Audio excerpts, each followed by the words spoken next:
Hello, everyone. I'm Bo from Brutal Commentary, and today I'm going to be breaking down William Gomis versus Robert Ruchala.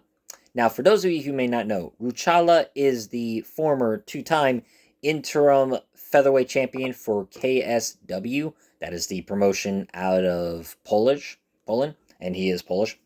Now, he was never the undisputed weight class champion. His he did fight for the belt in the unification match. That's his only loss of his career. But since then, he won the interim belt in the fight after and actually defended the belt before getting signed to the UFC. Of their overall records, Gomis is 14-3, 4-1 in his last five. Ruchala is 11-1, and same aim as well, 4-1 in his last five. Now, overall, their skill sets. These two are actually very similar. Doing the tape studying, watching Ruchala off KSW, and then watching Gomis. Both Gomis and Ruchala are pretty long, rangy kickboxers who really like playing at range, but how they play at range are vastly different. For Gomis, looking at his 5 fights in the UFC, where he beat Jorno Aaron's majority decision, Francis Marshall split decision, Yanis Gamori. That one was a weird one. It was a body kick KO if you read on Tapology, but really it was a nut shot. But he went down as if it was a body shot, so they call it as TKO. It was pretty weird. But still. And then a close split decision with Joe Anderson Brito. Now, of his most recent fight, he lost a close split decision to Hyder Emil this March. So he's coming back, trying to get back in the win column. For Ruchala, he is, besides the loss in the unification match, he's riding 2-fight win streak. He both via finish. Overall, he's a pretty exciting fighter in KSW. Now, as I mentioned, they're both pretty rangy kickboxers, but they fight differently. William Gomis is a very patient, savate style kickboxer, where you see a lot of French fighters fight like this. Not all of them, but a good majority do. They rely a lot more on fluidity, footwork, and overall just keeping smart distance, economic shots, the calf kicks, jabs from range, good body kicks. If they see an opening, they'll absolutely take it.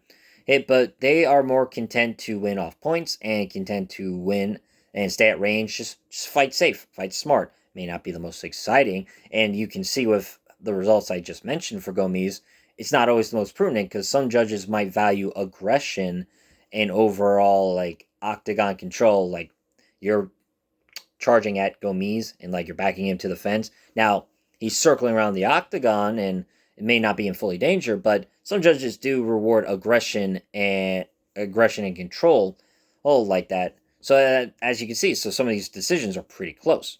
Grappling wise, he's gotten better over the years. Like Francis Marshall, that was a really close fight, and Francis Marshall's a good wrestler. But then you look at Joe Anderson Brito, who's a really good grappler and pretty dangerous overall threat. And Gomis handled himself on the ground pretty well. Now, granted, I thought he lost the Brito fight, but still, dealing with an aggressive, dangerous, all well-rounded finisher like Brito is no easy feat. And he was able to, for the most part, stay safe for 15 minutes. Now, against Hyder Emil, Mill is the only one to beat him, and it wasn't so much a game plan, but it was just a durable chin, moving forward, eating a shot to give a shot. But in that fight, you really got to see that even when you pressure Gomis a lot and you actually get him stuck to the cage, he will fight back for sure. Spinning elbows, mean knees in the clinch, stronger straight shots. This dude will definitely try and fight out of a bad position. So it's not like if you pressure him and you actually have him stuck, it all hell breaks loose and it just all falls apart. He's gonna fight back. He's gonna fight to win. And at the end of the day, he's a proven winner. He's only suffered one loss in the UFC. As for Ruchala, for his debut, he's a bit more of a loose cannon. Watching him in KSW, he is for sure very fun. He's prone to throw a lot of spinning attacks, I've noticed. And he's similar to Gomis. You pressure that guy, he's just going to circle around the octagon, circle around the octagon, circle around the octagon. And he'll throw kicks. He'll throw some pretty good shots. He does have some good power for sure. Overall, I think he's a much more offensive grappler than Gomis because he actually will shoot for takedowns. He actually has some pretty good ground and pound too. Making a prediction fight coming into this, I thought Ruchala would be a lot have the tool sets to beat Gomis, but then looking at the tape study, I just don't really trust Ruchala to get this one done, if I'm being honest. Now, odds-wise, it also kind of reflect this. Gomis is a minus 230. Ruchala is a plus 185. I thought about Ruchala as a good underdog, but then I started really thinking about it. Gomis and Ruchala, you look at their physical specs. Gomis has him beat in height. He's 6 foot to the 5'10", and then 73-inch reach to 72.4-inch reach. Now, not too crazy in reach, but Gomis is a long-rangey fighter, and he knows how to use it. Now, these two are going to fight at their preferred range, that mid to long range, so expect to see a lot of exchanges of calf kicks and general, like, kicks from body to head, but primarily calf kicks. Some long punches. These two fighters aren't one to, like, string long combinations together. They're more so snipers. Kind of look for the perfect shot more times than not. And that's oftentimes what's kind of led to these close decisions for Gomis. Because when you're a sniper and you only really throw 1 or 2 shots, and like I said, judges value aggression a lot, but also if you're just trying to find that perfect shot, it's not going to work at the elite level, not all the time. Some of these fighters, like Jorno Aarons, is a good kickboxer. Marshall and Brito, they'll put in a grappling pace. Giannis Gamora was the only exception, but even Hill, who's got the durability for it. Trying to find the perfect shot at the highest level, it's not a good strategy. Not a very good strategy. But at the same time, while I see Ruchala who can put combinations better, he's a lot more wild in said combinations. It leaves himself open a lot. He's a loose. Now, he's not a loose cannon. He's not chinny by any means. That one loss was a TKO to a body kick, so he's not chinny. He can take a pretty good shot. Even in like his fight to win the interim belt the first time, he got rocked in the first round pretty bad, and looked like he was on his way to getting stopped.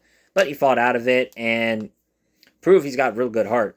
And like I said, I think overall, offensively speaking, he's the more offensively capable wrestler and grappler. But Gomis has shown good takedown defense, good get-up ability, and good scrambles.